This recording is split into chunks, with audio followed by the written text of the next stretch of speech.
Bonjour tout le monde, moi c'est Raphaël et je vous souhaite la bienvenue dans cette célébration en ligne de Home Lausanne. J'espère que ça va vous édifier et que ça va vous aider à vous rapprocher du cœur de Dieu.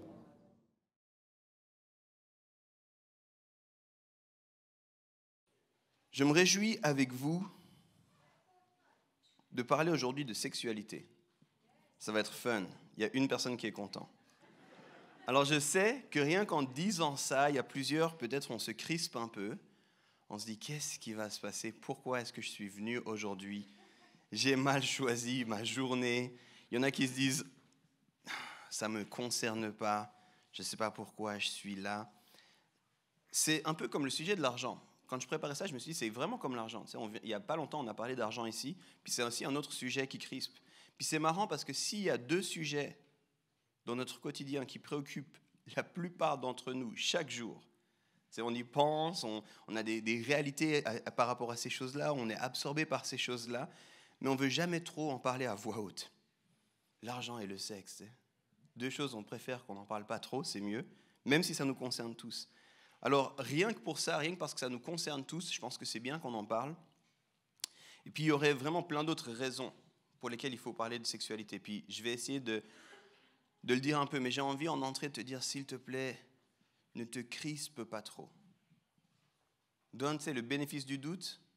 Dis-toi, ok, je vais prendre quelques notes, je vais accompagner un petit peu cette réflexion, qu'importe où tu en es, qu'importe à quel point peut-être tu te dis, enfin, on parle de la sexualité à l'église, peut-être tu te dis, ça ne m'intéresse pas, peut-être juste, tu es là, pour les quelques prochaines minutes, dis-toi, ok, qu'est-ce qu'il va dire de ça? Est-ce que c'est vraiment important? Est-ce que c'est intéressant? Et puis, je vais commencer en citant un professeur de théologie, le docteur Howard Hendricks, qui le dit comme ça, nous ne devrions pas avoir honte de discuter de ce que Dieu n'a pas eu honte de créer. C'est pas mal, non? On ne devrait pas avoir honte de discuter de ce que Dieu n'a pas eu honte de créer. Alors on va aller là-dedans, on va parler de sexualité. Et puis, j'ai envie de te dire que Dieu a créé la sexualité, on va en parler un peu plus en détail, qu'il n'est pas surpris par le mot sexe. Des fois, on a l'impression que le mot sexe, c'est comme un gros mot, c'est un mot qu'on ne devrait pas dire. Mais c'est ce que Dieu m'a entendu, j'ai dit le mot sexe. Et puis, je crois que jamais, à aucun moment, Dieu se demande en fait, mais comment ils en sont arrivés à cette idée de la sexualité? C'est bizarre, pourquoi est-ce qu'ils font ça? Il est au courant, d'accord? Il est vraiment au courant, bien plus que tu ne l'imagines. Et puis, de façon étonnante et quasiment oubliée, et puis j'espère qu'on peut le voir et le réaliser ensemble aujourd'hui, il a bien plus à dire qu'on peut l'imaginer sur ce sujet. La semaine passée, on a ouvert cette série qu'on appelait les relations saines, et puis c'est Sébastien qui en a parlé. Si tu n'étais pas là, le message est disponible. Et puis en fait, il en a parlé principalement dans cette idée de notre relation à nous-mêmes, ce qui est un élément extrêmement important quand on veut développer des relations saines. Le commandement qu'on dit souvent le plus connu de Jésus, c'est « aime ton prochain comme toi-même ». Juste après avoir dit « aime le Seigneur ton Dieu de tout ton cœur, toute ton âme, toute ta pensée, toute ta force ». Donc, aime ton prochain comme toi-même. Et du coup, qu'est-ce que ça veut dire que de s'aimer soi-même? Comment est-ce qu'on fait ça? Quels sont les défis là-dedans? Sébastien a un petit peu parlé de ça, puis c'était une bonne manière d'ouvrir cette question. Puis aujourd'hui, j'aimerais parler de la sexualité dans cette idée de la relation aux autres. Puis comme je l'ai dit, je veux en parler pour tout le monde. Je ne veux pas en parler uniquement pour les couples mariés. D'accord? Ce n'est pas un séminaire pour les couples mariés. Je ne veux pas en parler pour les couples fiancés. Ce n'est pas un cours de préparation au mariage. Je ne veux pas en parler pour ceux qui bataillent avec la sexualité, qu'importe ce que tu comprends quand tu dis batailler sur la sexualité. Je ne veux pas que les gens qui sont peut-être célibataires se disent « bon, ça ne va pas me concerner ». Bien au contraire, je pense que la sexualité, elle nous concerne tous. Et puis je pense que peut-être, là on arrive dans cette question de la relation aux autres un peu plus. Je sais aussi qu'il y a plein d'autres relations aux autres. Et l'année passée, on a fait cette série sur les relations saines, on a parlé de la relation aux amis, on a parlé de la relation aux parents notamment, on pourrait parler de la relation aux autorités, il y a plein d'autres choses qu'on pourrait dire. Mais aujourd'hui, on va parler en particulier de la sexualité.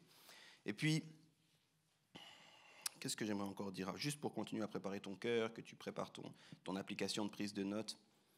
Peut-être que tu te dirais, ok, je comprends, mais à l'église, qu'est-ce qui se passe?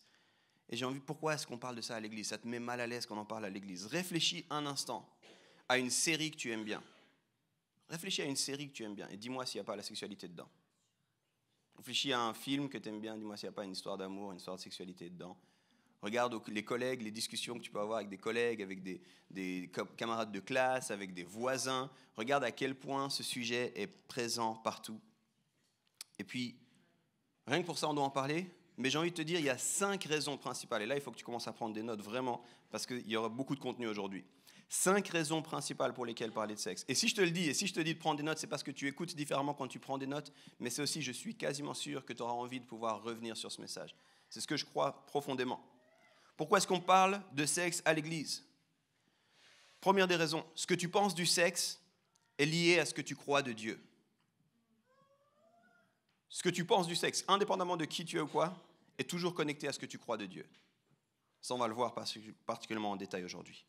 Deuxième des raisons, pourquoi parler de sexe à l'Église? Le concept de bonne nouvelle, ce qu'on appelle l'évangile, le concept de bonne nouvelle est inscrit dans la sexualité selon le cœur de Dieu.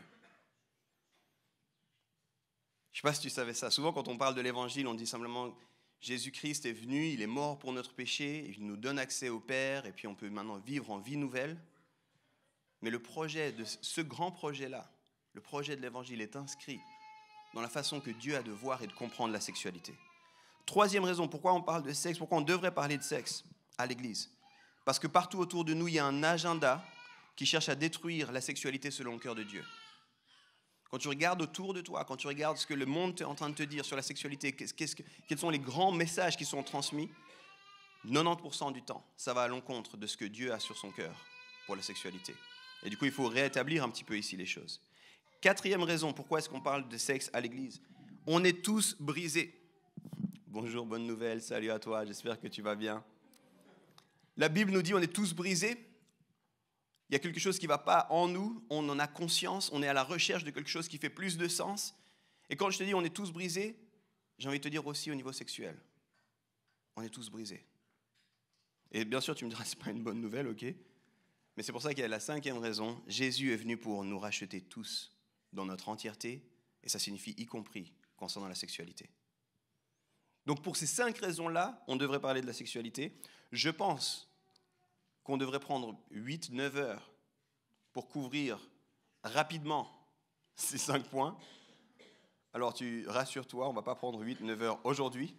Je vais parler que de un seul de ces points aujourd'hui, mais je suis vraiment en train de réfléchir à ce qu'on développe ici, vraiment tout un cursus où on parle beaucoup plus en détail. Je pense qu'il y a besoin de repenser, de clarifier, de donner vraiment des outils sur la sexualité. Il y a plein de ministères qui le font déjà, mais j'ai l'impression que vraiment dans la vie de notre Église, c'est peut-être une formation qu'on va développer pour que les gens puissent vraiment comprendre, grasp, se saisir du projet de Dieu pour la sexualité. Puis comme je l'ai dit, ça concerne tout le monde. Alors on va aller là-dedans et je vais te dire encore 2 choses, puis après on va lire la Bible. 2 choses qui sont vraiment importantes pour finir de préparer ton cœur. Mon but, quand j'ai dit sexualité, j'ai l'impression que les cœurs sont fermés.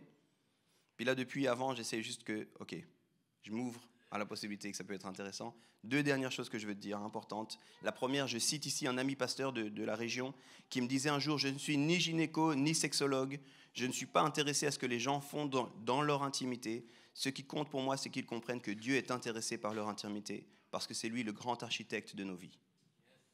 Et quand je te dis ça, ce que je veux te dire, c'est que ça ne m'intéresse pas d'aller et de faire la police de ce que tu fais dans ton intimité. Ça ne m'intéresse pas du tout. Mais ce que je veux te dire, c'est que Dieu est intéressé par ton intimité. Ça le concerne, bien plus que tu l'imagines. Non pas un intérêt un petit peu malsain depuis le ciel, il regarde ce que tu fais. Non, pas du tout.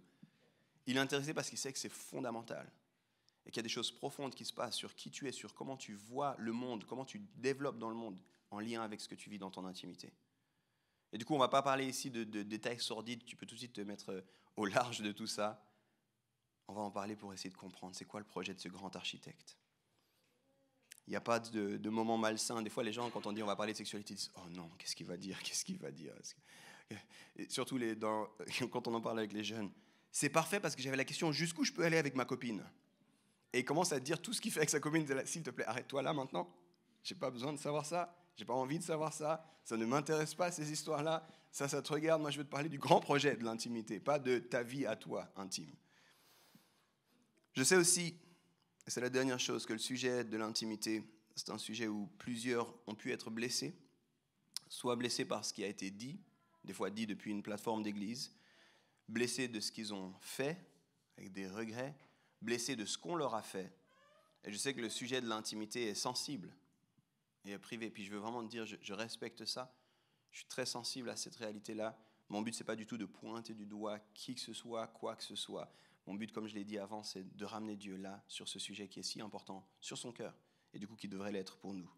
J'ai envie de te dire, Dieu est bon. Ok, c'est pas grave. Il t'aime.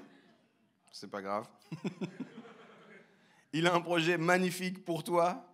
Et indépendamment de ce que tu as fait ou de ce qui t'a été fait ou de ce que tu penses ou des blessures, de tout ça, il veut et il peut nous restaurer tous. Pas seulement toi, mais moi aussi. Puis je sais pas pour toi, mais moi j'ai besoin qu'il me restaure. Aussi concernant la sexualité, aussi concernant l'intimité. C'est un long chemin et ça nous concerne tous. On en a tous besoin. Alors je vais prier. Vous pouvez déjà ouvrir vos Bibles à Jean 4. Ça va s'afficher si vous n'avez pas de Bible aussi au-dessus. Et simplement dire Saint-Esprit, alors qu'on va parler de sujets si sensibles, que ce soit toi qui parles au cœur. On veut te laisser nos cœurs ouverts. Surprends-nous. Réaligne-nous. Permets-nous de comprendre davantage ton cœur, de saisir ta pensée concernant la sexualité, où qu'on en soit dans notre parcours de vie. Dans le nom de Jésus, Amen. Jean 4, un tout petit peu de contexte, une histoire fascinante où Jésus va rencontrer une femme et puis il va s'en suivre toute une discussion, on va lire ça. Et puis vous verrez, c'est vraiment, il y a tellement de perles, c'est une histoire qui me touche particulièrement, j'ai déjà prêché à plusieurs reprises sur cette histoire. Mais aujourd'hui, on va la prendre surtout comme trame de fond, alors qu'on aborde la question de la sexualité. On lit ensemble à partir du verset 1, Jean 4. « Le Seigneur sut que les pharisiens avaient appris ce qu'il faisait et baptisait plus de disciples que Jean. Toutefois, Jésus ne baptisait pas lui-même, mais c'était ses disciples. Alors il quitta la Judée et retourna en Galilée. Comme il fallait qu'il passât par la Samarie, il arriva dans une ville de Samarie nommée Sichar, près du champ que Jacob avait donné à Joseph son fils. Là se trouvait le puits de Jacob. Jésus, fatigué du voyage, était assis au bord du puits. C'était environ la 6e heure, ça veut dire midi. Une femme de Samarie vint puiser de l'eau. Jésus lui dit « Donne-moi à boire », car ses disciples étaient allés à la ville pour acheter des vivres. La femme samaritaine lui dit « Comment toi, qui es juif, me demandes-tu à boire à moi, qui suis une femme samaritaine ?» Les Juifs, en effet, n'ont pas de relation avec les Samaritains. Jésus lui répondit « Si tu connaissais le don de Dieu, et qui est celui qui te dit « Donne-moi à boire », tu lui aurais toi-même demandé à boire, et il t'aurait donné de l'eau vive. « Seigneur, lui dit la femme, tu n'as rien pour puiser, et le puits est profond. D'où aurais-tu donc cette eau vive? Es-tu plus grand que notre père Jacob, qui nous a donné ce puits, et qui en a bu lui-même, ainsi que ses fils et ses troupeaux ?» Jésus lui répondit « Quiconque boit de cette eau aura encore soif. Mais celui qui boira de l'eau que je lui donnerai n'aura jamais soif. Et l'eau que je lui donnerai deviendra en lui une source d'eau qui jaillira jusque dans la vie éternelle. » La femme lui dit « Seigneur, donne-moi cette eau, afin que je n'aie plus soif et que je ne vienne plus puiser ici. » « Va, lui dit Jésus, appelle ton mari et viens ici. » La femme répondit « Je n'ai point de mari. » Jésus lui dit « Tu as eu raison de dire « Je n'ai point de mari », car tu as eu 5 maris, et celui que tu as maintenant n'est pas ton mari. En cela, tu as dit vrai.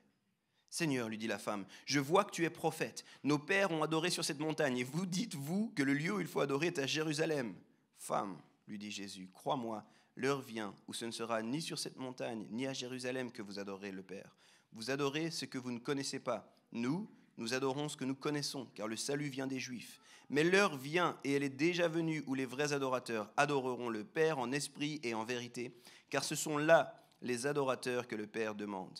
Dieu est esprit, et il faut que tous ceux qui l'adorent en esprit et en vérité. La femme lui dit, je sais que le Messie doit venir, celui qu'on appelle Christ. Quand il sera venu, il nous annoncera toutes choses. Jésus lui dit, je le suis, moi qui te parle. Là-dessus arrivèrent ses disciples, qui furent étonnés de ce qu'il parlait avec une femme. Toutefois, aucun ne dit, que demandes-tu, ou de quoi parles-tu avec elle? Alors la femme, ayant laissé sa cruche, s'en alla dans la ville et dit aux gens, venez voir un homme qui m'a dit tout ce que j'ai fait. Ne serait-ce point le Christ? Drôle d'histoire. Si tu l'entends pour la première fois, je suis désolé d'avoir dû la lire vite. Et sincèrement, cette histoire, elle doit t'interpeller à plein d'égards. Il y a rien qui fait du sens. Si tu penses aujourd'hui avoir une interaction de ce type à l'arrêt de bus, c'est le truc le plus bizarre au monde. Mais de quoi on parle? C'est quoi cette histoire de l'eau, l'histoire des maris, l'histoire de où est-ce qu'on doit adorer? Ça veut rien dire. Ça veut rien dire. À la fin de sa vie sur terre, Jésus a donné une instruction extrêmement claire à ses disciples que vous connaissez, que vous allez pouvoir répéter avec moi. Allez et faites de toutes les... des disciples, les baptisant au nom du Père, du Fils et du... Et enseignez-les à observer tout ce que je vous ai. Très bien. Plusieurs, vous la connaissez. Ceux qui ne la connaissent pas, ne vous sentez pas mal à l'aise. C'est juste que quand on cite des versets parmi les plus connus, je me dis, je sais que dans votre tête, vous le répétez, alors autant le faire à voix haute. Jésus nous donne une mission, en d'autres termes. À la fin de sa vie, il nous dit, allez et faites des disciples. Et moi, j'ai envie de vous dire, si vous analysez la vie de Jésus, c'est ce que lui a fait. Il est venu, puis il a fait des disciples. Et puis, cette histoire-là, pour moi, ça devrait être, et je sais qu'on le fait rarement, mais ça devrait être le blueprint, le modèle de base du discipulat. Ce que Jésus fait ici, ça devrait être le modèle de base du discipulat. C'est fascinant, tout ce qui se passe, tout ce qui prend place dans cette interaction. Il va vers quelqu'un vers qui il n'aurait jamais dû aller. Il va vers quelqu'un qui était, aux yeux de tous, quelqu'un de rejeté. Je ne vais pas rentrer dans les détails ici. Puis il dit à cette personne, j'ai quelque chose, j'ai une bonne nouvelle. C'est littéralement ça. Quand il dit, j'ai une eau qui ne te donnera plus jamais soif, c'est littéralement, il est en train de dire, j'ai une bonne nouvelle pour toi. Puis la femme, elle est fermée à cette nouvelle, pour plein de raisons. Mais c'est quoi cette histoire? Rien du tout, je ne sais pas de quoi tu parles. Où est-ce que tu es? Est-ce que tu connais même qui a fait ce puits-là? Est-ce que tu prétends que tu peux faire mieux que ce puits-là? Puis d'un coup, Jésus lui dit 2-3 choses, puis cette femme a comme son cœur qui s'ouvre. Ok, dis-moi en plus. Et nous, on ne le voit pas, mais cette femme l'appelait Seigneur. Quand elle l'appelle Seigneur, ça veut dire qu'elle reconnaît que peut-être qu'il a des choses à me dire. Puis à ce moment-là, Jésus fait un twist. Les amis, c'est digne de Christopher Nolan, ce que Jésus fait à ce moment-là. Si vous suivez attentivement, si vous êtes dans le contexte de l'époque, vous comprenez un peu l'interaction, vous voyez le virage, la direction, d'un coup, Jésus dit « Appelle ton mari ». Et là, tout le monde va se dire « Mais de quoi il parle ?» Littéralement, cette femme est en train de s'ouvrir. Et c'est trop bien, tu as une bonne nouvelle. De quoi tu veux me parler? Tu es le Messie. Puis Jésus dit, on peut aller chercher ton mari? Et là, la plupart des gens diraient, voilà, patriarcat, c'est sûr. C'est sûr, il ne veut pas parler, c'est une femme. Mais réfléchissez, c'est lui qui a commencé la conversation. Bien sûr qu'il veut lui parler. Il n'a aucun problème que c'est une femme. C'est lui qui a initié la conversation. Il a envie de parler avec elle. Et il n'est pas en train de lui dire, va chercher ton mari parce que d'un coup, oh non, là c'est de l'information trop précieuse, je ne peux pas... Non. Il est en train de lui révéler, il y a quelque chose que tu dois comprendre qui est inscrit dans ta façon de vivre. Je pourrais t'annoncer la bonne nouvelle, mais en fait, il faut d'abord que tu voies là où il y a ta blessure. John Piper, qui est un théologien admirable, disait souvent la façon que Dieu a de nous rejoindre, c'est de passer au travers de nos blessures. Et puis là, il est en train de dire à cette femme, Jésus, il n'est pas en train de dire, je ne peux pas te parler à toi. D'ailleurs, il va continuer à lui parler sans le mari, si jamais. Pour tous ceux qui pensaient patriarcat, attention, on n'a plus le droit de lire cette histoire. Il va continuer à lui parler. Ce qu'il est en train de lui dire, c'est, la chose que j'ai envie de te dire, elle est tellement profonde qu'elle est connectée à ton intimité. Ce n'est pas juste une bonne information, ce n'est pas juste une bonne nouvelle, ce n'est pas juste une théorie de plus, c'est quelque chose qui va au plus profond de ton être. Et puis du coup, il demande, comment ça se passe ton intimité? Et puis là, la femme, elle est un peu mal à l'aise. All right, Bob, c'est pas tellement... Non, j'ai pas de mari. Puis j'ai dit, c'est bien. C'est une question piège. Je sais ce qui se passe. Je sais ce que tu as fait. Mais parce qu'elle s'est ouverte, parce qu'elle a répondu avec vulnérabilité, Jésus continue l'histoire. Et c'est fascinant. Et je pense que vraiment, au travers de ça, Jésus nous montre. Et je vous disais, c'est pour moi un modèle de discipulat. Jésus nous montre que ton discipulat passe aussi par la question de la sexualité. Étonnamment. Ton discipulat passe aussi, non pas par la sexualité de qu'est-ce que tu fais, mais qu'est-ce que tu penses même de la sexualité. Qu'est-ce que tu penses même de ton intimité est profondément connecté à ta façon de suivre Jésus. Je vais le dire comme ça, c'est mon point principal, et puis c'est mon seul point. Là, il y a tout le monde qui me connaît qui dit, ouf, il y a un point seulement ce matin, ça va être facile. Mais il est riche ce point, alors attention. Voilà mon point. Ce que tu penses du sexe est lié à ce que tu crois de Dieu. Ce que tu penses du sexe est lié à ce que tu crois de Dieu. Et pour te partager ça, pour tous ceux qui pensaient que j'avais qu'un point, j'ai 3 grandes vérités pour toi. See that right there? C'est pas mal, hein? 3 grandes vérités importantes et challengeantes, je crois. C'est simple en théorie, mais on a prié pour que nos cœurs soient ouverts. Et puis j'ai envie de te dire, à la fin, je vais essayer vraiment de connecter qu'est-ce que ça veut dire pour nous dans le concret. Que ce ne serait pas juste une théorie. Alors gardons ça à l'esprit. Vous êtes prêts? On part au premier point? Première grande idée. Folle, vous verrez. Dieu a créé notre sexualité. Ça semble bateau, hein? Jusque-là, je pense que la plupart des gens qui croient qu'il y a un Dieu qui peut exister ne seront pas surpris par ça. Maintenant, il faut que ça descende et que ça se manifeste dans notre quotidien. Je vais te donner un autre exemple juste pour que tu comprennes ce que je dis. Si je dis Dieu veut ton bien, la plupart des gens vont dire oui, amen. Mais est-ce que tu le crois vraiment quand tu règles tes factures? Est-ce que tu crois vraiment quand tu arrives à la fin du mois et puis tu es là, ça va être galère ce mois? Est-ce que tu continues à croire que Dieu veut ton bien? C'est une chose de dire des grandes réalités, mais c'est autre chose de les vivre. Et quand je te dis Dieu a créé notre sexualité, je suis en train de te dire il y a quelque chose de vraiment profond. Je pense qu'il faut que ça descende vraiment. Est-ce que tu crois que Dieu savait ce qu'il faisait quand il t'a créé? Pense à ton intimité. Pense à ton corps. Pense à la façon que tu as de voir ton corps. Pense à la façon que tu as de voir les autres aussi. Est-ce que tu crois que Dieu savait ce qu'il faisait quand il nous a créés? Et je ne veux pas entrer dans les détails, mais on est dans une société, on est dans une ère extrêmement individualiste. Il n'y a qu'à regarder autour de toi. On est tous désireux d'avoir le prochain objet qui commence par un « je ». iPhone, iPad, iWatch. On est dans un monde extrêmement égocentré. On est dans une ère où la plupart du temps, tu vas dire « je sais mieux pour moi ce qu'il faut que qui que ce soit d'autre autour de moi ». En d'autres termes, je suis mon autorité ultime. Mais mon premier point, c'était pourtant Dieu nous a créés et du coup, il a créé notre sexualité. Écoute ce que Kenny Luck, qui est pasteur, nous dit. J'aime trop cette citation. Elle est longue. Hein? Quasiment 9 chrétiens sur 10 sont en pratique des athées d'un point de vue de leur sexualité. En d'autres termes, Dieu n'a rien à leur dire sur le sujet et surtout pas ce qu'il a à dire, si ce qu'il a à dire pourrait les dissuader de faire ce qu'ils désirent. J'aime Dieu, hein, je lève les mains à la louange et tout ça, mais si Dieu veut me dire quoi que ce soit sur ma sexualité, je sais mieux que Dieu, d'accord? Il n'a pas le droit de me dire. Je continue la citation. C'est en fait un oxymore. Une personne qui parvient à la fois à croire en un Dieu sage, souverain et aimant, qui les a créés et qui crée toutes choses, parvient pourtant simultanément à croire que ce même Dieu ne doit pas et ne peut pas parler de ce qu'ils pensent et vivent d'un point de vue de leur sexualité. Et il termine avec ça, c'est un peu piquant. Ça me rappelle ce que Jésus dit dans l'évangile de Luc. « Pourquoi m'appelez-vous Seigneur, Seigneur et ne faites pas ce que je vous ai dit ?» Il y a comme une déconnexion entre l'identité et l'activité. Ça pique un peu, hein? Est-ce qu'on est devenu des athées concernant la sexualité? Dieu, je t'aime, t'es souverain, t'as tout créé, mais t'as rien le droit de dire sur ma sexualité. Et cet auteur dit, ce pasteur dit, 9 sur 10 des chrétiens vivent comme ça. Alors, j'aurais voulu lui parler, lui dire, pas à home, peut-être dans ton église. Vu ton nom, t'es américain, pas en Suisse. Et pourtant, à quel point on laisse Dieu rester Dieu? Rappelons-nous, hein, le premier point, extrêmement simple, c'est lui qui a créé la sexualité. C'est à quelque part comme si on est sûr que Dieu a tout créé, c'est comme si on est sûr qu'il sait toutes choses, on est sûr qu'il a un projet, qu'il a une destinée pour nous, mais on ne laisse pas cette réalité imprégner tous les aspects de nos vies, en particulier celui de la sexualité. Dieu qui est omniscient, celui qui sait tout, Dieu qui a le meilleur des idées, le plus sage, celui qui peut pourvoir à tout quand il est question de ma sexualité. Je dis, merci, ici je m'en occupe. Pas besoin de ton avis. Et si même tu voudrais me dire ton avis, de quel droit tu parles de ma sexualité?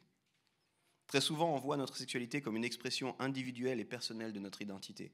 C'est une grosse phrase, encore une fois. J'ai beaucoup de grosses phrases aujourd'hui. Très souvent, on voit aujourd'hui notre sexualité comme une expression individuelle et personnelle de notre identité. Ce que je fais de ma sexualité m'appartient et Dieu n'est pas concerné par cela. Je ne veux pas t'inonder des citations, mais il y avait un autre théologien, c'était un humoriste. Peut-être c'est le même job, je ne sais pas. Un humoriste qui disait « C'est marrant, mais les chrétiens sont sûrs que Dieu a créé la tête, les bras, le corps, les jambes, mais pas leur partie intime. » Je vous laisse ça comme ça. J'ai envie de dire, si on y pense un peu, c'est assez surprenant et au mieux pas très cohérent de penser comme ça. Alors je te laisse juste un tout petit instant. Est-ce que tu crois que Dieu est le créateur de toutes choses? Et si oui, est-ce que tu crois aussi vraiment, au plus profond, qu'il a créé la sexualité? Parce que si tu réponds oui à cette question, il y a des implications qui vont avec. Il ne faut pas répondre trop rapidement à ça. Si tu réponds oui à ça, il y a des implications. Et ça, c'est mon deuxième point, deuxième grande idée. Si Dieu est le créateur, son cadre et son projet sont ce qu'il y a de mieux pour nous. Si vraiment c'est Dieu qui a tout créé, y compris la sexualité, son projet pour la sexualité est ce qu'il y a de mieux. Pour moi, c'est juste... On avait déjà parlé de ça il y a des années ici. Qui ici a déjà monté un meuble Ikea? Okay. C'est une question piège, la plupart oui, à part les gens qui pour une raison obscure pensent que Ikea c'est le diable.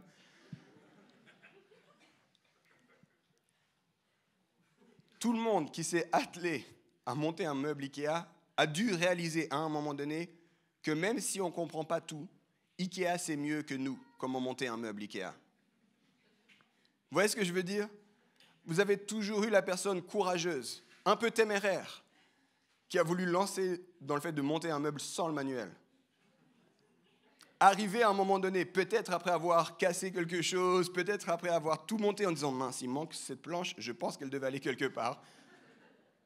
Et là, tu démontes tout et tu dis « peut-être je vais suivre le manuel ».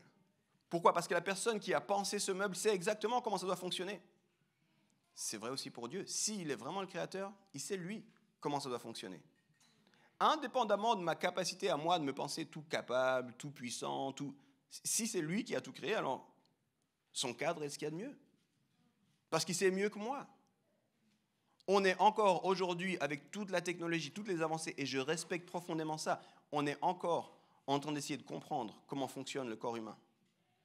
On est encore en train d'essayer de comprendre les interactions à l'intérieur du corps humain. On est encore en train d'essayer de comprendre des notions qu'on utilise constamment. La conscience. Mais qu'est-ce que c'est que la conscience? On est encore en train de... C'est un univers, on n'a aucune idée. Dieu nous a créés. Il sait toutes choses. Peut-être ce serait bien qu'on lui fasse confiance alors. Alors oui, spoiler alerte, Dieu a une vision et un cadre pour vivre la sexualité. Il a des choses qu'il a dit très clairement dans la Bible sur comment vivre la sexualité. Et la plupart des temps, les gens ont bien des excuses pour nous dire pourquoi ça ne tient pas la route. Voilà quelques-unes de ces excuses, particulièrement des fois. On dit, mais Dieu, il est coincé. Je suis allé à l'église, Dieu, il est coincé. J'ai envie de te dire, peut-être que l'église est coincée, peut-être que les individus sont coincés. Crois-moi, Dieu n'est pas du tout coincé. Tu serais surpris. Des fois, on se dit aussi, bah, il est vieux jeu, c'est quand même un vieux livre. Puis moi, j'aime trop quand les gens arrivent avec ce genre d'argument parce que je suis là, en fait, en soi, je n'ai pas un problème avec cet argument. Mon problème, c'est que c'est toi qui choisis ce qui est vieux et ce qui n'est pas vieux. Sur la sexualité, il est vieux jeu. Par contre, sur le fait d'aimer son prochain, ça, c'est vraiment, vraiment important. Je crois que, non, là, il a raison. Sur le fait de donner de l'argent aux pauvres, là, ça dépend. Ça dépend de mon revenu. Et je suis là, mais en fait, c'est toi l'autorité. En fait, c'est toi qui décides quand est-ce que Dieu a raison, quand est-ce qu'il a tort, quand est-ce qu'il a raison. En d'autres termes, on appelle ça créer ton propre Dieu, ce que la Bible appelle de l'idolâtrie. C'est un autre sujet. C'est pas parce qu'il est vieux jeu, c'est pas parce qu'il est coincé, c'est pas parce qu'il n'est pas au courant des évolutions de la société. Ça aussi, c'est des trucs que j'entends. Ouais, mais tu sais, on a vraiment évolué depuis. Donc tu parles au gars qui a mis tout ça en place. Tu crois qu'il n'est pas au courant que ça a évolué? Des fois, les gens ils pensent que Dieu il est resté, je ne sais pas, à un siècle où les gens vivaient en toge, nus. Il n'est pas au courant que la société a évolué. Puis que des fois, comme il se réveille au ciel, mais mince, mais ils en sont déjà là. Oh mince, j'ai pas mis à jour la dernière version de la Bible. Tu sais, non. Il est vraiment au courant des évolutions de la société. Il sait très bien ce qui se passe. Et d'ailleurs, au passage, si tu prends un tout petit peu de recul et un tout petit peu de perspective, tu verras que même si technologiquement, il y a de l'avancée, au niveau de la pensée humaine et au niveau du fonctionnement fondamental, en fait, c'est cyclique. Donc, ce que tu as l'impression d'être la plus grande des avancées au monde, très certainement, si tu étudies l'histoire, tu vas voir qu'il y a déjà des gens qui ont pensé ça. Un autre sujet pour une autre fois. Si Dieu a mis un cadre, indépendamment du fait que ce cadre te dérange ou pas, c'est pas parce qu'il est vieux jeu, c'est pas parce qu'il n'est pas au courant, c'est pas parce qu'il est coincé, c'est simplement parce qu'il sait très bien tout ce qui se passe dans la sexualité. Puis aujourd'hui, puis j'ai pas envie, encore une fois, de t'inonder de ça, mais étude après étude, après étude, après étude, malgré que ça sonne pas très bien, puis pas très populaire, la science semble de plus en plus démontrer que ce qu'il avait dit, c'est pas si bête que ça. C'est fou ça. Laisse-moi te donner un exemple, juste un exemple pour toi. Aujourd'hui, ce qu'on recommande largement, c'est « plein de relations sexuelles ». Tu sais, il faut que tu découvres ton corps, il faut que tu découvres le corps des autres, il faut que tu comprennes, il faut que tu essaies, il faut que tu tout ça. Maintenant, il y a des études, et c'est des scientifiques, rien à voir avec des chrétiens, qui sont en train de montrer, et c'est en particulier pour le corps de la femme. Je ne suis pas scientifique, allez pas me demander pourquoi. Mais il se passe des choses dans son corps, dans l'acte sexuel. Et littéralement, quand elle est dans ce que s'appelle, c'est les scientifiques qui disent ça, un cadre de confiance, un cadre de sécurité, les choses qui sont en train de sortir d'elle, les choses qui se passent dans son corps, créent en fait plus d'attachement à l'autre individu, plus de confiance sur son identité. Et en fait, c'est comme si son corps, au travers de tout ce qui se passe au niveau neuroscientifique, neuropsychologique, est en train de lui dire c'est bon ce qui se passe là. Maintenant, cette même personne, si elle va d'une personne à l'autre, ce fameux discours pour apprendre à se connaître ou quoi, l'effet est complètement inverse. Elle commence à douter d'elle-même, elle commence à douter de sa valeur, elle commence à être de plus en plus fermée sur le fait qu'elle puisse un jour être aimée, neuroscientifiquement parlant. En d'autres termes, c'est comme si les neurosciences sont en train de nous dire apparemment, le cadre de l'alliance est le meilleur des cadres pour la sexualité. C'est fou ça, parce qu'un Dieu coincé, vieux jeu, l'avait déjà dit. C'est incroyable quand même, non? Pensez-y un instant, c'est bizarre. Est-ce qu'il savait ce qu'il disait?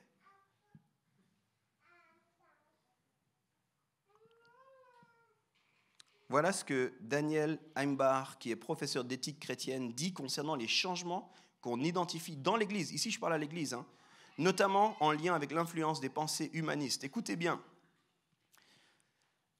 C'est trop bon. On est passé de l'idée que nos pratiques sexuelles doivent être cohérentes avec le caractère de Dieu au fait de rechercher à rendre cohérent le caractère de Dieu avec nos pratiques sexuelles désirées. Ça, c'est le premier point. C'est le troisième qui va être affiché. Ne regardez pas en haut. En d'autres termes, ce qu'il est en train de dire, c'est avant, on disait que la sexualité devait se vivre dans le cadre que Dieu avait pensé. Si Dieu a dit des choses, on doit lui faire confiance. Et aujourd'hui, on est en train de dire, on peut avoir les relations qu'on veut parce que Dieu n'a qu'à être OK. On est en train de changer le caractère de Dieu pour fitter avec nos envies à nous. Alors qu'avant, on était en train de dire, non, Dieu sait, moi je ne catch pas tout, je ne comprends pas tout, mais Dieu sait mieux. Alors des fois, ça me dérange, mais je vais lui faire confiance. Puis aujourd'hui, on est en train de dire, non, Dieu n'est pas au courant. Donc je vais faire ce que je veux, et puis je vais essayer de faire fitter le caractère de Dieu là-dedans. Et du coup, je fais ce que je veux, puis après je dis, mais si Dieu est amour, il doit aimer. Vous ne comprenez pas, ok, c'est pas grave. Je continue. Deuxième changement, ce n'est pas encore celui qui doit s'afficher. On est passé de l'idée que les désirs sexuels devaient être maîtrisés et contrôlés parce que la nature humaine est déchue et séparée de Dieu. Ça, c'est ce qu'on pensait avant. Puis ça, c'est profondément important de comprendre. Parce qu'aujourd'hui, on est arrivé au fait que tu devrais faire ce que tu veux de tous les désirs et de toutes tes pulsions parce qu'il n'y a aucun problème avec la nature humaine. Ça, c'est ce qu'on est en train de te dire aujourd'hui. On est passé de quelque chose en disant « Hey, il y a un problème. » Et puis au passage, si tu trouves que c'est dur, lis la Bible. Tous sont séparés de Dieu, tous sont péchés. Il n'y a personne qui est capable de lui-même de dire « je suis capable, Dieu ».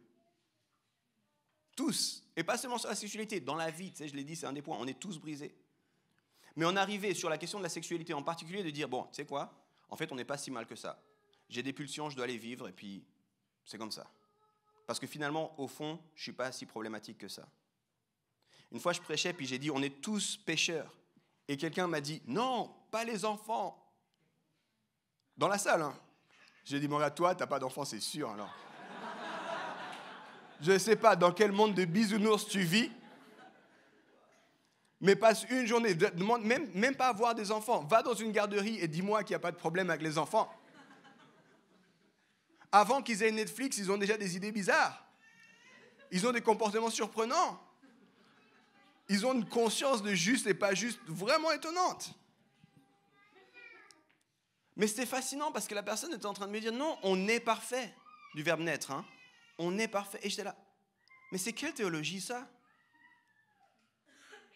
Si on est parfait, il n'y a plus besoin de Jésus. Une fois, j'accompagnais une jeune fille pour le baptême, et puis on discutait ensemble. Et puis la prémisse du baptême, c'est de dire, j'ai besoin de revenir à la vie, de naître de nouveau. Et puis si j'ai besoin de naître de nouveau, c'est parce qu'il y a un problème avec moi. Et ce problème, dans la Bible, il s'appelle péché. Puis je lui disais, est-ce que tu es en paix avec cette idée? Est-ce que tu reconnais que tu as besoin de Dieu et puis que tu veux lui demander pardon pour ton péché? Puis elle m'a répondu littéralement, vraiment, elle me regardait du haut de ses 16 ans. Mais moi, je n'ai pas de péché. Et là, j'ai pris le temps.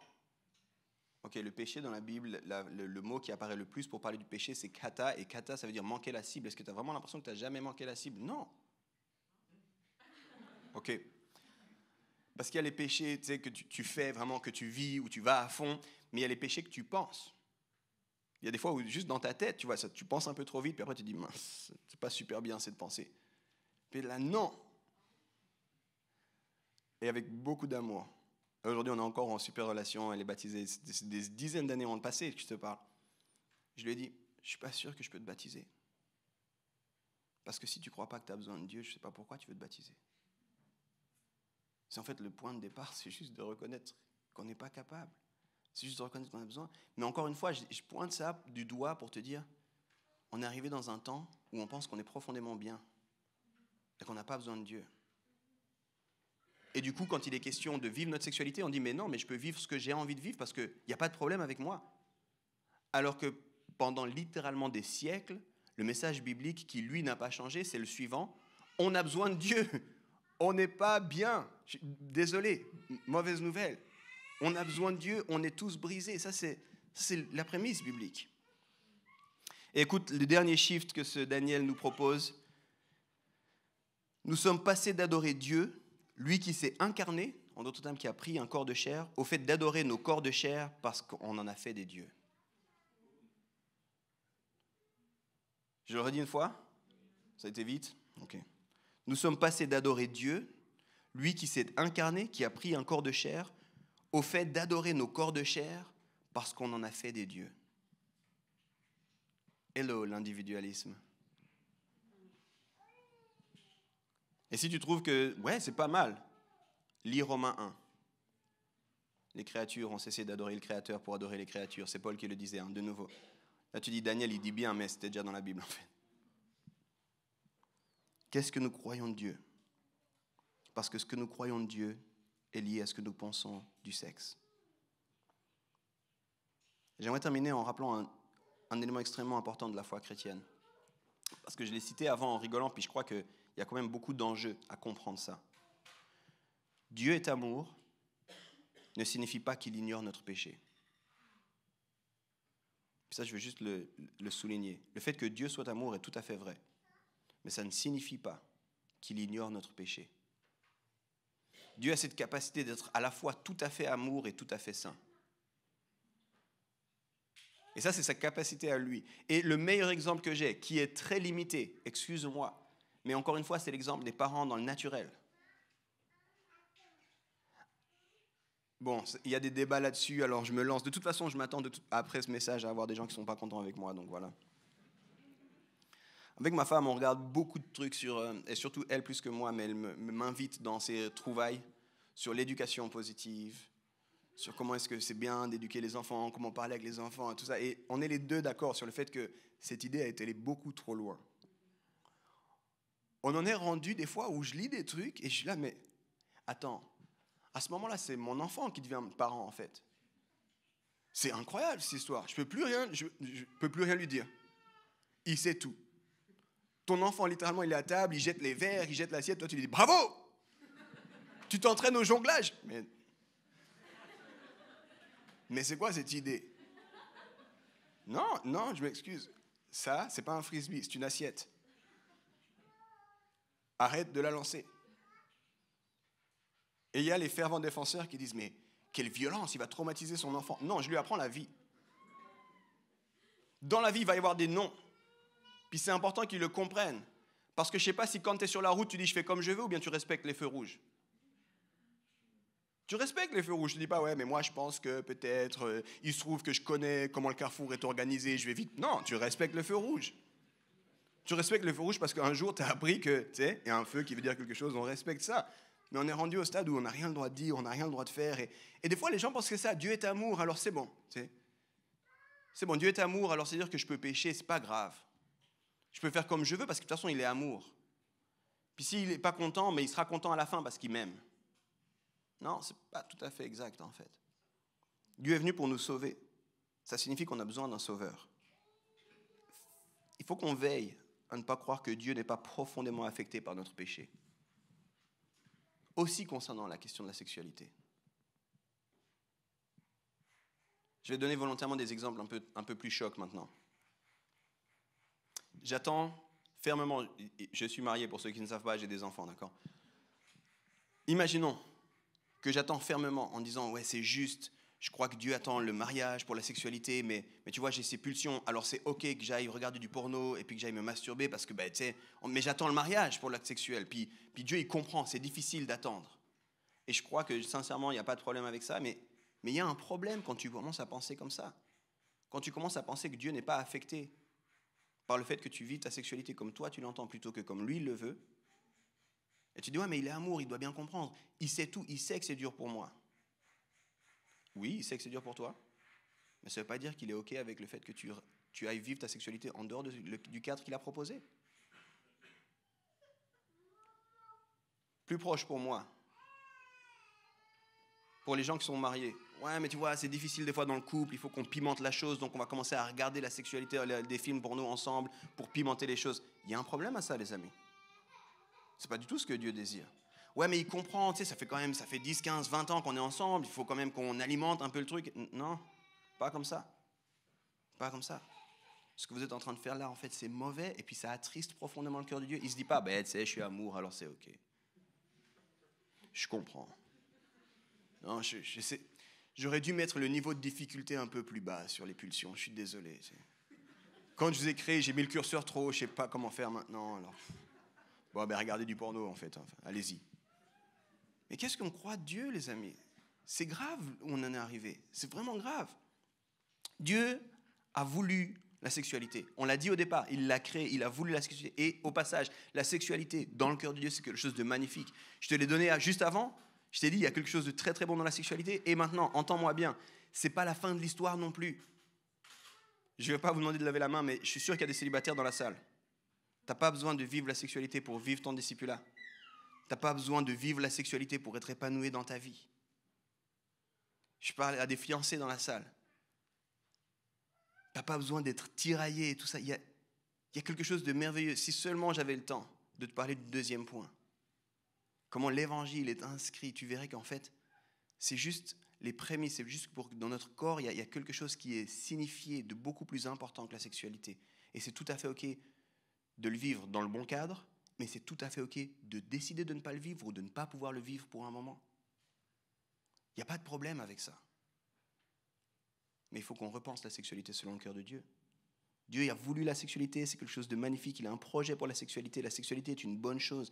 Malheureusement, trop souvent, on croit plus ce que le monde nous dit de la sexualité plutôt que ce que Dieu nous dit de la sexualité. Et voilà, si j'avais eu vraiment le temps de faire mon introduction originale, tu sais, sur le cours des 8 heures là, je t'aurais dit, le grand problème, c'est qu'à l'église, on est discipulé par Dieu pour notre vie spirituelle, mais on est discipulé par le monde pour la sexualité. Ça veut dire qu'on laisse le monde nous enseigner ce que c'est que la sexualité. Et on regarde les séries Netflix, on regarde les grands discours, on regarde les livres, on regarde tous ces trucs-là, puis on se dit, ça doit être ça la sexualité. Et après, on arrive dans des contextes où c'est vraiment dur de vivre, puis on est là, c'est trop large, le gap est trop grand, mais parce que aussi l'Église n'a pas assez parlé du cœur de Dieu pour la sexualité. De à quel point c'est une bonne chose la sexualité. De pourquoi il a mis ce cadre. De comment bien naviguer quand on n'est pas encore dans ce cadre, mais qu'on a des pulsions. Et au passage, il n'y a rien de mal avec toi si tu as des désirs sexuels. C'est enregistré si jamais. Il n'y a rien de faux et il n'y a rien de mal avec toi. Si tu as des désirs sexuels indépendamment de la situation de vie dans laquelle tu es. C'est Dieu qui t'a créé avec ça, il sait qu'il y a ça.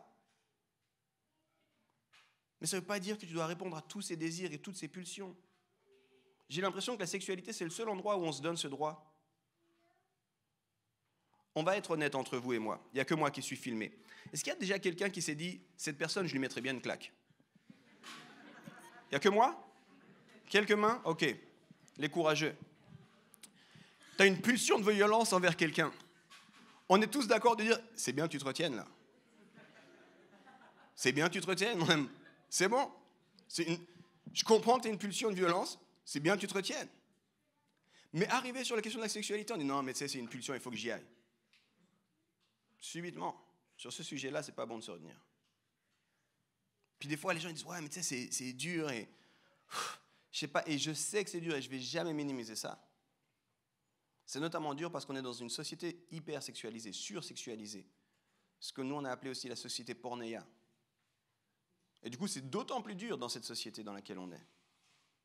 Mais j'ai envie de te dire, petit spoiler alert, je ne sais pas où tu en es, mais la marche de disciple n'était jamais censée être une marche facile. À un moment donné, Jésus l'a dit, il faut porter notre croix là. Il faut aller. Puis des fois, c'est dur, mais je veux vivre à contre-courant, je vais marcher à contre-courant, je ne vais pas succomber à toutes mes pulsions. Oui, c'est dur. Mais si je sais pourquoi il a fait ça, ça devient beaucoup plus intéressant. Et c'est ça qui a manqué trop souvent. J'aurais vraiment voulu dire beaucoup plus aujourd'hui, mais mon idée, c'était surtout de vous challenger sur notre approche de la sexualité. Et certains, vous vous dites peut-être, mais alors si c'est si magnifique que ça, la sexualité, pourquoi Yves ? Pourquoi est-ce qu'on n'en parle pas plus ? Tout d'abord parce que j'ai pas le temps.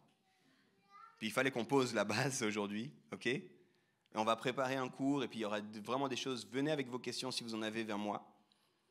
Mais je veux quand même donner quelques éléments très rapidement. C'est quoi de si beau avec la sexualité ?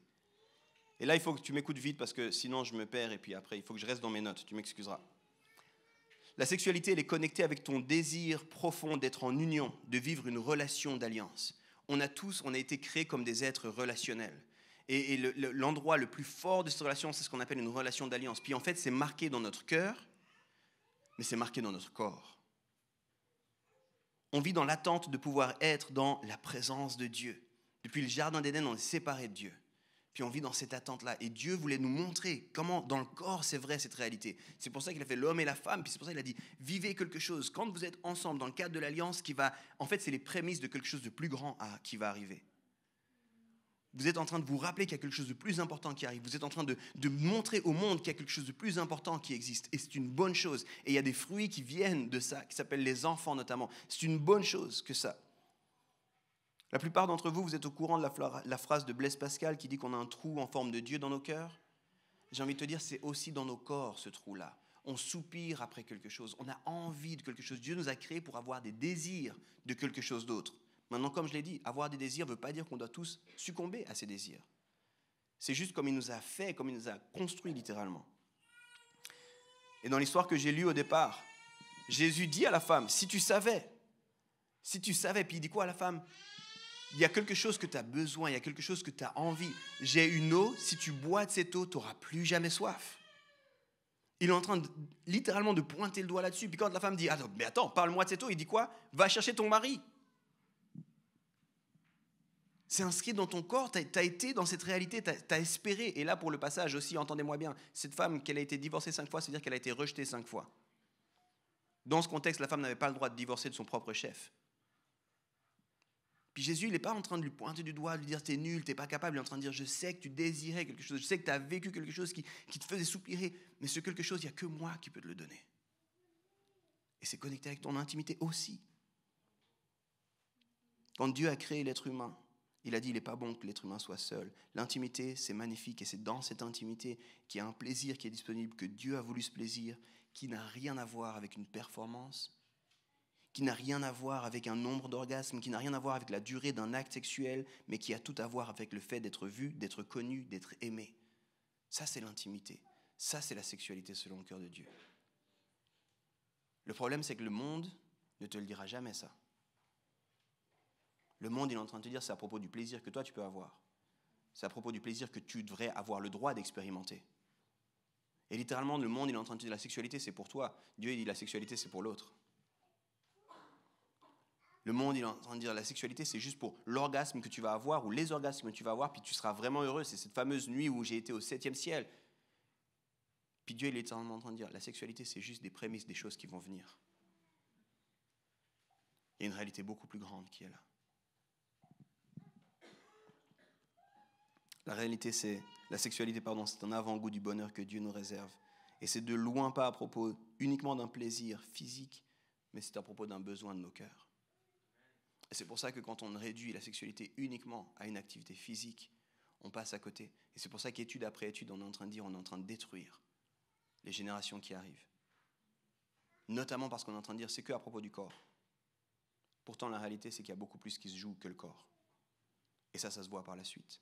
Ça se voit dans les gens qui sont blessés, ça se voit dans les couples qui se marient par la suite, ça se voit dans toute cette suite de vie où d'un coup tu es là. En fait, c'était bien plus que juste un coup d'un soir, comme on aime dire. Il s'est joué d'autres choses ici. L'Église a longtemps diabolisé la sexualité. Elle a souvent motivé les gens par la honte et la peur, puis j'aimerais vous demander pardon pour ça. J'aimerais pas qu'il y ait de la honte ici. J'aimerais pas qu'il y ait de la peur non plus.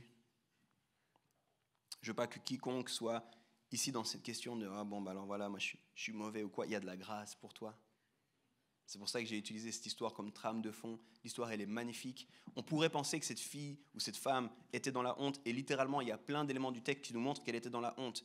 Le seul moment où elle n'est plus dans la honte, c'est quand elle met cette sexualité à la lumière, c'est quand elle reconnaît qui est Jésus, et nous est dit, il laisse sa cruche, elle va vers le village qu'elle fuyait, et elle dit, il y a quelqu'un qui sait tout ce que j'ai fait. C'est la fin de la honte. C'est littéralement la fin de la honte. C'est le moment où c'est même pas Jésus qui lui dit « Hey, j'ai une bonne idée. Maintenant que tu as compris ça, va le dire à tout le monde, s'il te plaît. Je ne sais pas comment faire pour le dire aux autres et j'ai besoin de toi. Si seulement tu pouvais aller, mais juste un bout de ton histoire, tu serais d'accord. » Non. Jésus, il finit, puis il recommence la discussion avec ses disciples qui n'ont rien compris. J'aime tellement les disciples. Ils sont littéralement à côté en train de se dire « Pourquoi il parle à une femme? Je ne sais pas. Mais moi, j'ai acheté des bouteilles d'eau Evian. Pourquoi il boit l'eau du puits? Est-ce qu'il sait qu'elle est samaritaine? » Il y a Jésus qui arrive et dit « On est là, maître, on a tout ce qu'il faut. » Pourquoi il parle à la femme? Ils n'ont rien compris, les disciples. Bon, ils n'étaient pas dans l'histoire, mais ils n'auraient rien compris même s'ils étaient dans l'histoire. Nous, c'est parce qu'il y a 2000 ans de gars qui sont penchés sur les textes qu'on a un peu mieux compris ce texte-là. Mais cette femme, elle a eu la vie transformée, elle repart. Et ça, c'est ce que j'ai envie qu'on puisse vivre ici. Quand on pose les bonnes bases pour la sexualité, c'est pas la honte, c'est pas la peur, c'est pas la culpabilité, mais c'est juste dire « Hey, c'est incroyable, il y a une restauration, il y a un rachat qui est possible. » J'ai envie de dire pardon aussi pour toutes les personnes qui ont vécu un combat parfois malsain au nom de rester pur. Il y a quelque chose de merveilleux qui s'appelle le projet de Dieu pour la sexualité. On a des fois mis en avant une certaine forme de culture de la pureté qui a été des fois très mal apportée, de façon très maladroite, qui a créé plus de blessures qu'autre chose. J'ai vu des gens, et j'ai un nombre trop grand d'exemples de gens qui me disent « Mais je croyais que je devais rester pur jusqu'au mariage. » Mauvaise nouvelle, tu dois rester pur toute ta vie. Ça ne va pas s'arrêter le jour de ton mariage, en fait, la pureté. C'est un combat du quotidien, la pureté. C'est pas seulement « Ah, c'est bon, j'ai été pur maintenant pendant 19, 20 ans, parce qu'on est des chrétiens à 23 ans. » C'est une blague, c'est une blague. Pas de pression pour se marier, pas de pression, les amis. Mais des fois, les gens sont là, mais je suis resté pur, je ne comprends pas, c'est difficile. Mais qui t'avait dit que la pureté arrêtait après? Qui t'avait dit que ce serait facile? Qui t'avait promis des choses? Je te demande pardon pour ça. Pardon pour ça, pardon pour toutes les fois où tu t'es retrouvé au mariage, c'est tout ça pour ça? C'est quoi tout ce délire, toute cette histoire pour ça? C'est nul. C'est pas comme dans les films. Pardon, en fait, il y a le monde qui essaie de te dissipuler, puis nous, on essaye timidement de te dire autre chose.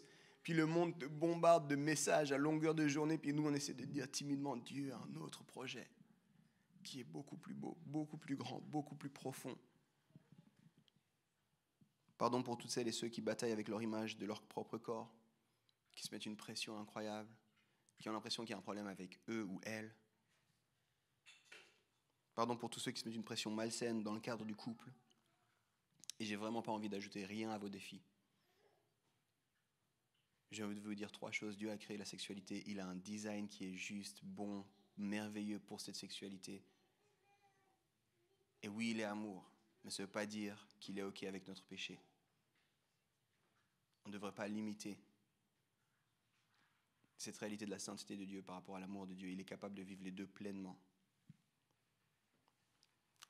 Des fois, avec ma femme, on parle avec nos enfants et puis il y a des choses qui se passent mal avec nos enfants. Tu sais, nos enfants ne sont pas parfaits. Je sais, ça choque beaucoup. Vous connaissez nos enfants, vous avez pensé jusqu'à là qu'ils étaient parfaits, qu'ils étaient saints, qu'ils étaient purs. Ce ne sont que des enfants. Désolé. Puis du coup, on essaie de comment est-ce qu'on doit les reprendre, qu'est-ce qui doit se passer. Et puis des fois, on n'est juste pas d'accord. Et puis comment est-ce qu'on met le cadre qui est juste, qui est bon. Puis on a une seule règle, parce qu'on est vraiment de loin pas des experts, on a une seule règle. Il faut que nos enfants sachent qu'ils sont constamment aimés, quoi qu'il arrive. Ça, c'est notre règle. Puis après, on essaie de naviguer. Comment maintenant mettre le cadre, réagir, bien réagir ou quoi. Puis je crois sincèrement que c'est la réalité avec Dieu aussi. Dieu dit, il faut que mes enfants sachent qu'ils sont aimés. Mais ça ne veut pas dire qu'il est OK avec notre péché. Et ça, c'est vraiment important qu'on le dise. J'aimerais regarder avec vous un dernier passage qui, pour moi, est très parlant par rapport à ce qui se passe concernant la sexualité dans la société aujourd'hui. Et après, on va finir. C'est Genèse au chapitre 3, les versets 1 à 5. Genèse, c'est le premier livre de la Bible, c'est le tout commencement. C'est Genèse 1 et 2 nous racontent littéralement le récit de la création. C'est un poème de création. Puis Genèse 3 met en fait en place la fracture, la rupture, la brisure, le péché originel, qu'importe comment tu l'appelles. C'est le moment où tout va de travers. Écoute bien. Genèse 3, les versets 1 à 5. Est-ce que Dieu, c'est le diable qui parle à Ève, est-ce que Dieu vous a vraiment dit ne mangez aucun fruit du jardin ? La femme répond au serpent, nous pouvons manger les fruits du jardin. Mais pour l'arbre qui est au milieu du jardin, Dieu a dit ne mangez pas de ses fruits et n'y touchez pas, sinon vous mourrez. Le serpent répond à la femme, pas du tout, vous ne mourrez pas. Mais Dieu le sait bien, le jour où vous en mangerez, vos yeux s'ouvriront, vous serez comme des dieux, vous pourrez savoir ce qui est bien ou mal. Et suite à ça, si vous ne connaissez pas l'histoire, désolé, mais petite info, la femme va manger du fruit, elle va donner du fruit à son mari, et puis la chute. Tout va de travers depuis. Ça, c'est le point de départ. Mais j'ai envie de te dire ça parce que la première fois qu'on voit le diable parler à un être humain, il lui pose des questions. Et au travers de ces questions, il met le doute dans le cœur de l'humain. Et voilà comment il s'y prend. 3 choses. Il remet en question qui est Dieu. Il dit littéralement à la femme, il le sait bien, le jour où vous en mangerez, vos yeux s'ouvriront. En d'autres termes, il est en train de dire, Dieu n'est pas digne de confiance, Dieu n'est pas si bon que ça, il vous cache des choses. C'est littéralement ce qu'il est en train de dire. La deuxième chose, il remet en question notre place à nous en tant qu'humains. Il dit littéralement à la femme, vous serez comme des dieux. En d'autres termes, vous êtes des créatures, mais il y a bien plus pour vous. Vous ne devriez pas vous contenter d'être juste des créatures. C'est quoi ça ? C'est pas un dieu bon. Il y a beaucoup plus pour toi. Ça sonne un peu comme les vidéos motivationnelles. Hein? There is more. Aussi comme certains messages chrétiens. Oups. Et finalement, il remet en question le bien et le mal. Il dit littéralement, vous pourrez savoir ce qui est bien, ce qui est mal. Et en fait, la traduction, elle est pas fidèle, elle ne rend pas compte de ce que le diable est en train de dire. Il dit, ce sera à vous de décider ce qui est bien et mal. Je trouve que sur le sujet de la sexualité, on a laissé le diable beaucoup nous parler. Tout d'abord en disant, est-ce que Dieu vraiment a un bon cadre pour la sexualité ? Est-ce que Dieu vraiment sait ce qu'il fait avec la sexualité ? Est-ce que vraiment il est digne de confiance par rapport à la sexualité ? Ensuite, exactement comme pour Ève, on se dit, mais finalement, moi, j'ai des désirs, j'ai des pulsions, il y a des choses que je vis, il y a des choses que j'ai envie, puis ça devrait être juste au final. Pour qui il se prend en Dieu ? Moi, je sais mieux que lui. Ne me lancez pas sur ce sujet, les amis. J'ai trop préparé cette prédication. Tu ne sais pas mieux que Dieu. Fin de la conversation. On s'arrête là. Tu ne sais pas mieux que Dieu. À la fin du livre, je suis obligé de vous le dire, mais à la fin du livre de Job, Job vient avec 1000 questions pour Dieu. Et plutôt que de répondre, Dieu, il dit seulement, mais toi, t'étais où quand j'ai créé le monde ?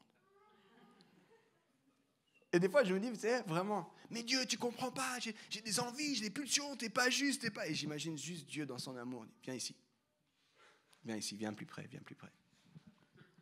Je t'aime, mon enfant. Mais t'as aucune idée. Tu sais pas pourquoi je t'ai fait comme ça. Tu sais pas à quel moment. Tu sais pas comment ça s'est passé. Et même, t'étais où quand j'ai fait la fourmi, l'éléphant, les araignées? Je sais, tu penses que ça vient du diable. Et c'est moi qui ai créé les araignées. Le diable, il n'est pas capable de faire les araignées. T'étais où? Puis toi, t'es un peu là comme un enfant, puis t'es un peu là. Ouais, mais quand même, parce que tu sais. Et là, je pense que Dieu, il te prend dans les bras et dit, fais-moi confiance. Fais-moi confiance. Et je crois ça parce que des fois, c'est exactement comme ça, dans ma imperfection que je fais avec mes enfants. Ok, venez ici, il s'est passé quoi? Et Azaya, ma fille que j'aime tellement, commence à essayer de m'expliquer. Oui, mais parce que avant, parce que si, parce que ça, puis Elisha aussi, puis... Je t'aime. Mais t'as aucune idée. Tu sais pas du tout. toutes les choses qui sont en jeu dans ton histoire là. Mais je t'aime. Alors quoi faire maintenant? Les musiciens, vous pouvez revenir, j'ai parlé trop longtemps.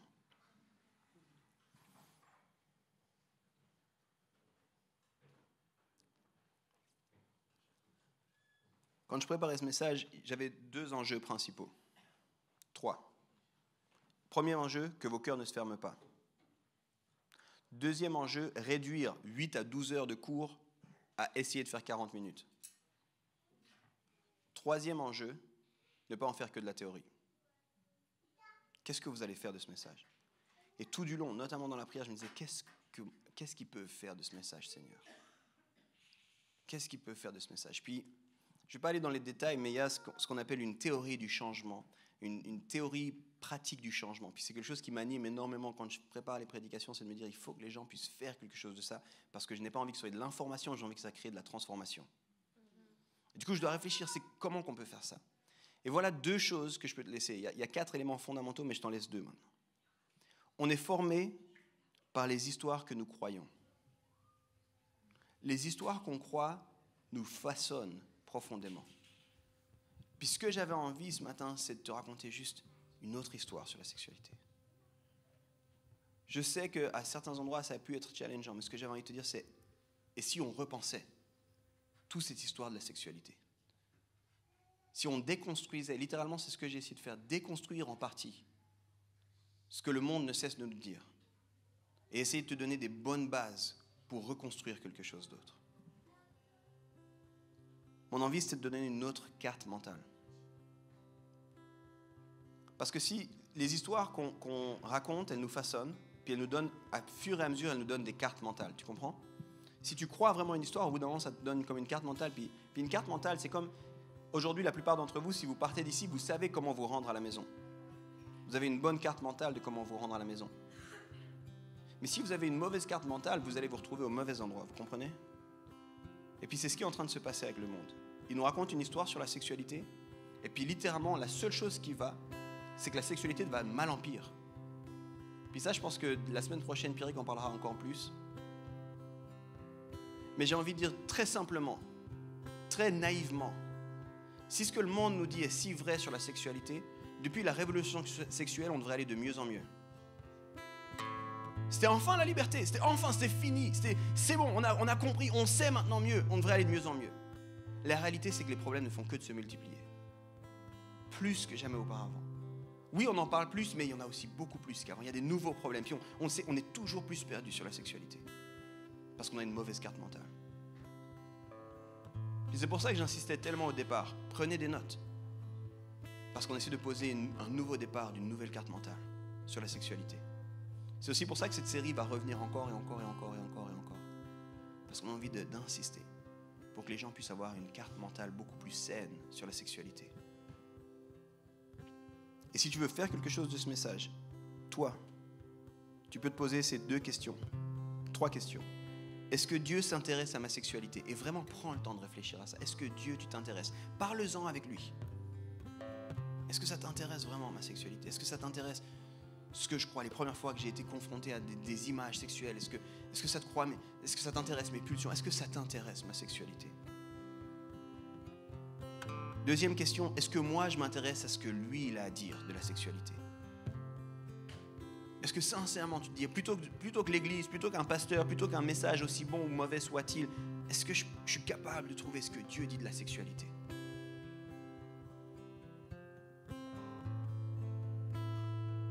Et fondamentalement, cette question, encore plus importante, A.W. Tozer, qui est un théologien, disait « Tout ce qu'on dit devrait toujours nous ramener à Christ ». Alors fondamentalement, pose-toi cette question, qu'est-ce que je crois vraiment de Dieu? Ça, c'est des histoires qu'on croit. Qu'est-ce que tu peux faire de ce message? Puis la deuxième chose que tu peux faire de ce message, c'est repenser à tes habitudes. Les histoires qu'on croit nous façonnent, les habitudes de vie nous façonnent. Il y a un livre fondamental qui best-seller partout et tout ça, qui n'a rien de chrétien, qui s'appelle Atomic Habits. Certains connaissent. Et littéralement, la seule chose qu'il dit, c'est que tu vas devenir ce que tu fais régulièrement, ça te dit qui tu deviens. Et du coup, j'ai une question pour tous. Pour vous, qu'est-ce que tu fais de la sexualité, toi? Et c'est impossible de me dire rien. Dans le monde dans lequel on est, c'est pas possible que tu n'en fasses rien. C'est présent. Moi, je me rappelle quand j'étais petit puis qu'il y avait une seule télé à la maison. J'ai grandi dans une famille où mon père est africain, si jamais tu te demandais pourquoi je suis de cette couleur. Et à chaque fois qu'il y avait des gens qui s'embrassaient sur la télé, nous les enfants, on était très très mal. Parce qu'on savait que mon père allait faire une remarque. Mais ces films, mais c'est quoi maintenant, on montre tout Aujourd'hui, je veux même pas regarder un film avec lui, c'est pas possible, parce qu'à l'époque, c'était déjà comme ça. Aujourd'hui, je pense que mon père, il dit, bon, on éteint. Qui a mis ces chaînes sur ma télé? Ça devrait être des chaînes interdites. Donc ne me dis pas, moi je fais rien de la sexualité, c'est pas vrai, parce que la sexualité t'est balancée à la face toute la journée. Qu'est-ce que tu fais de ça? C'est quoi tes habitudes concernant la sexualité? Et ça c'est vrai pour tous, hein, indépendamment de ta situation maritale. Qu'est-ce que tu fais de ta sexualité? Qu'est-ce qui shape tes habitudes face à la sexualité?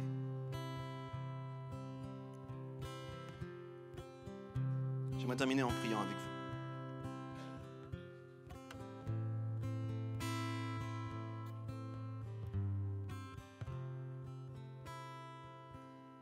Seigneur, merci de nous avoir fait des êtres sexuels, sexués et sexuels.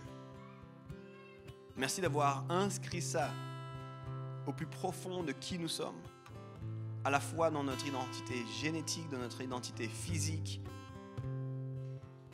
dans notre identité émotionnelle. Merci Seigneur, parce que ce que tu fais est merveilleux.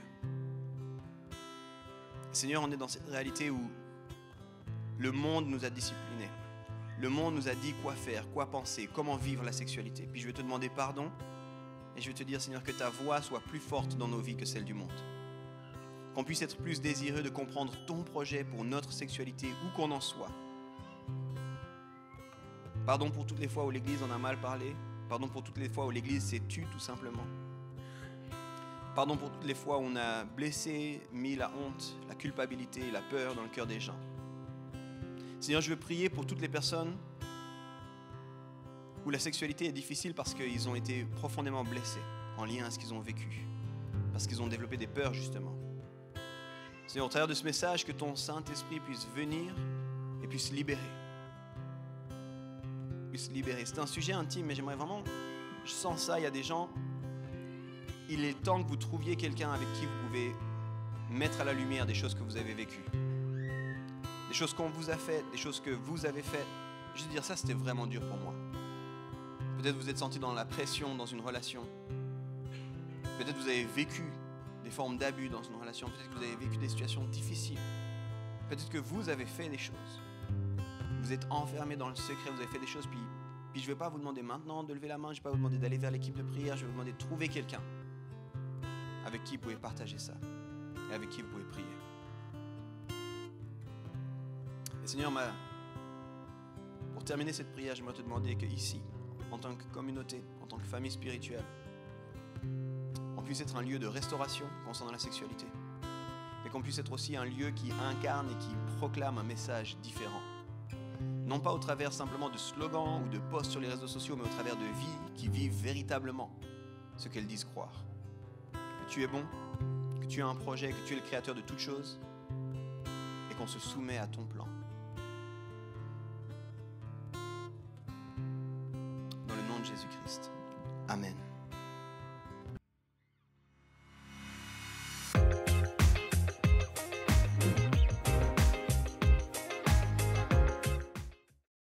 On arrive à la fin de cette célébration en ligne, j'espère que ça vous a plu. Vous pouvez retrouver toutes les vidéos et les séries sur notre chaîne YouTube. Et puis on vous souhaite une bonne semaine et une bonne journée.